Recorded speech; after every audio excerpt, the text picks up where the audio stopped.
સુરતની રાંદેર પોલીસે mobile snatching કરતી કુખ્યાત ગેંગના 2 સાગરીતોની કરી ધરપકડ। સુરત શહેરમાં રાહદારીઓને નિશાન બનાવી મોબાઈલ સ્નેચિંગ અને ચોરીના ગુના આચરતી કુખ્યાત ગેંગ સામે રાંદેર પોલીસે મોટી સફળતા મેળવી છે। રાંદેર પોલીસની ટીમે ચોક્કસ બાતમીના આધારે કાર્યવાહી કરીને આ ગેંગના 2 મુખ્ય સાગરીતો મુસ્તફા ઉર્ફે ટીલીડો, મહેમૂદ સૈયદ અને અયાન ઉર્ફે અલ્લાહ રખા ગાંચીને રંગે હાથ ઝડપી પાડ્યો છે।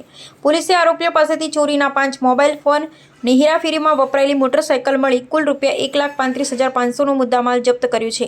પોલીસની પ્રાથમિક તપાસમાં સામે આવ્યું છે કે પકડાયેલા બંને આરોપીઓ રીઢા ગુનેગાર છે।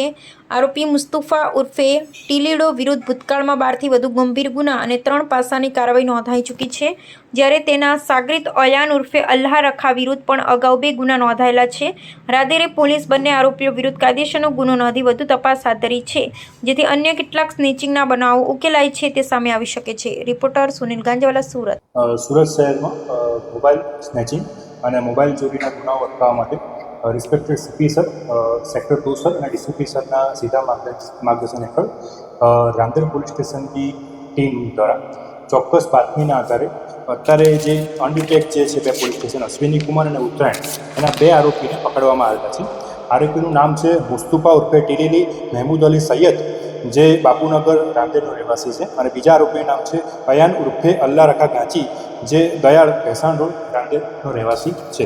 આ આરોપીના ગુનાહિત ઇતિહાસની વાત કરીએ તો આરોપીઓ વિરુદ્ધમાં ભૂતકાળમાં આરોપી નંબર જે 1 છે એના વિરુદ્ધમાં 12 ગુના અને 3 પાસા કરવામાં આવેલ છે, અને આરોપી નંબર જે 2 છે એના વિરુદ્ધમાં 2 ગુનાઓ છે।